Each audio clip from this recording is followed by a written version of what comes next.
the basis for any decent dairy farming is decent nutrition. Okay? I don't want to say good, great, just decent nutrition. I like to use this example.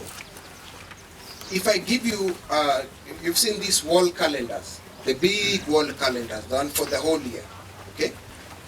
And I blindfold you, and I give you 3 darts. So you know darts ile unacheza, eh?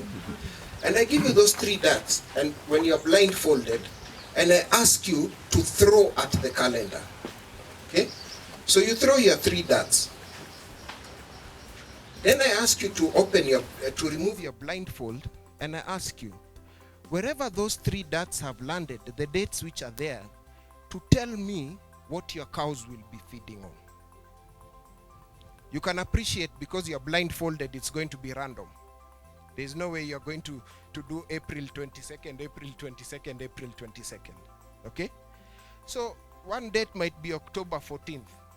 Another date, July 5th. Another date, January 10th.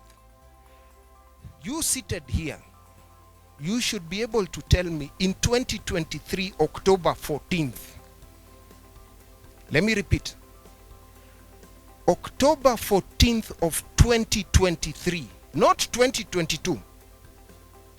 2023, what will your cows be feeding on?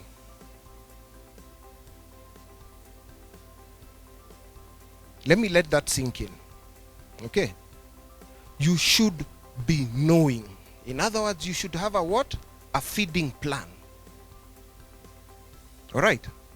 And preferably, whatever they'll be feeding on October 14th of 2023, it would be really great if they are feeding something similar on October 14th of 2022. Okay? So there are 2 things I've made there. There are 2 points I've made. Okay? That you should forward plan. All right? Number 2, you should be consistent. Don't fool yourselves. Please. This is the no sugar coating business. Don't fool yourself that today you'll feed miramba, which are banana stems. Tomorrow you'll feed, I don't know what you're harvesting from your farm.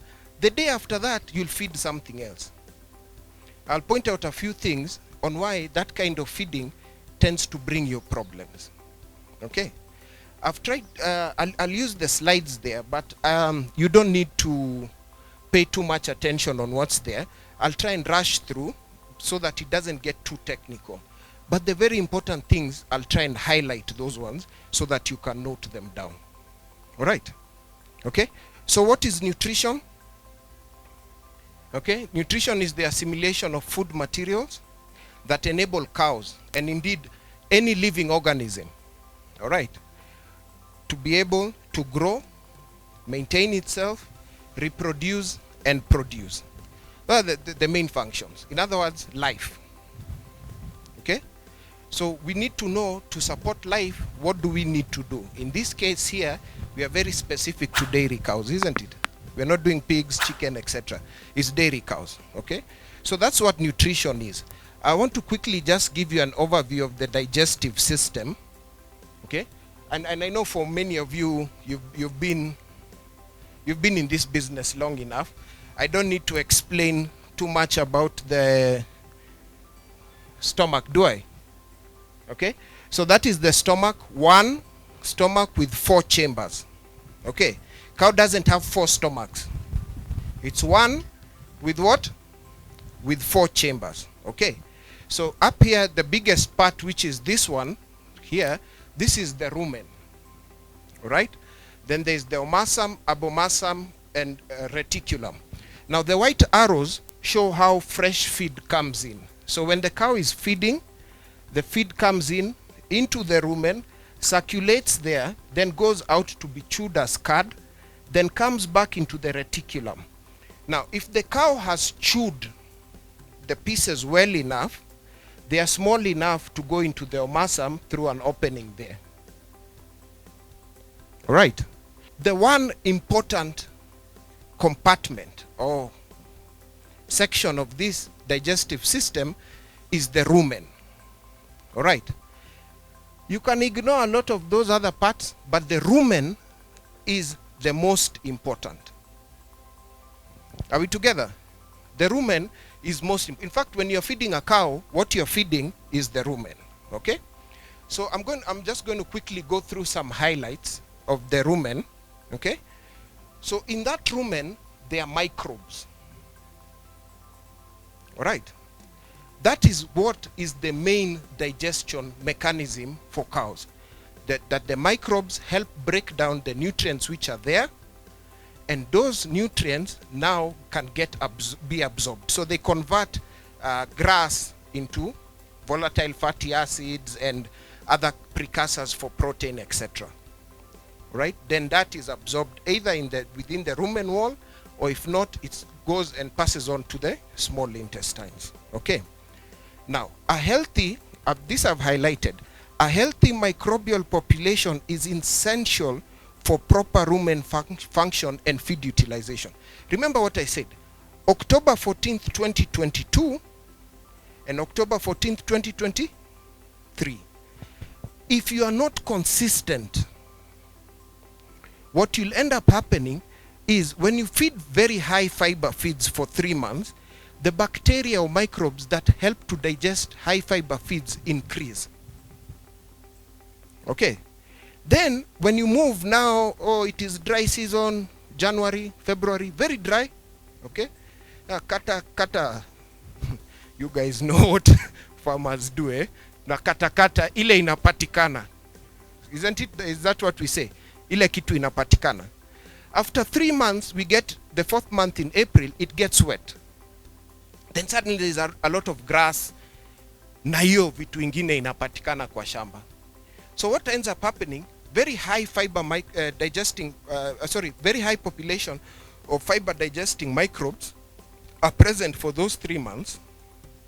Then when you switch to something that is low fiber, they die out.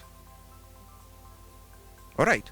Now you can appreciate that there's going to be a transitional period there where there are no microbes to digest these low fiber feeds. So what happens? You're giving the cow all these nice things, inapita ikito. It's not being digested. You'll need how many weeks just to get those microbes back to become efficient? I mean, for the digestion to become efficient. I don't know if you're seeing that picture.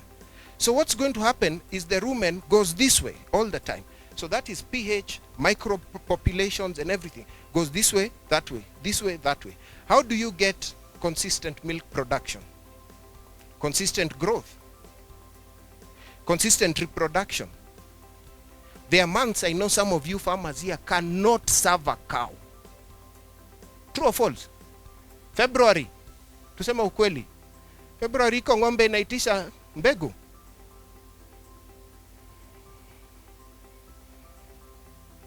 Am I saying the truth? It's the truth, isn't it? So that is what is happening. You're feeding the cow, yes, but there's no digestion taking place properly because there are no microbes to do the proper digestion, isn't it? It's kind of like a common sense thing. All right. So I keep asking farmers, what is the point of having 10 cows when you can only feed 4 or 5? But do you know even what 4 or 5 cows need? That's why you have 10. So you don't know when you've run out of your feedstock or your capability to feed, isn't it? So there are certain things we need to think about ahead. There are farmers I have told explicitly, you cannot raise heifers. Achana na hiyo kazi. Isn't it? Because you have your small shamba there and 2-3 acres of, say, napier grass. How many cows can that 3 acres of napier grass support for a whole year? And you're on rain fed. Am I speaking to someone at the back there? You get my point? So all this fluctuation, what you're actually doing is killing microbes in the rumen. By the time, think of microbes like tribes. Okay? So iko Wakikuyu, Wakamba, Waluya, etc. So Waluya are very good at digesting fiber. Wakamba are very good at dealing with concentrates, etc., etc., etc. So when you don't have anything to feed Waluya, si watakufa. Wabakia watano. Na walikuwa milioni 30. Wako watano. By the time Waluya watano, okay, Luyas are not. Waturkana watano wazalishane warudi 30 million. Won't it take some time? You get my point? So what you're doing here, you're just rearranging populations for no particularly good reason.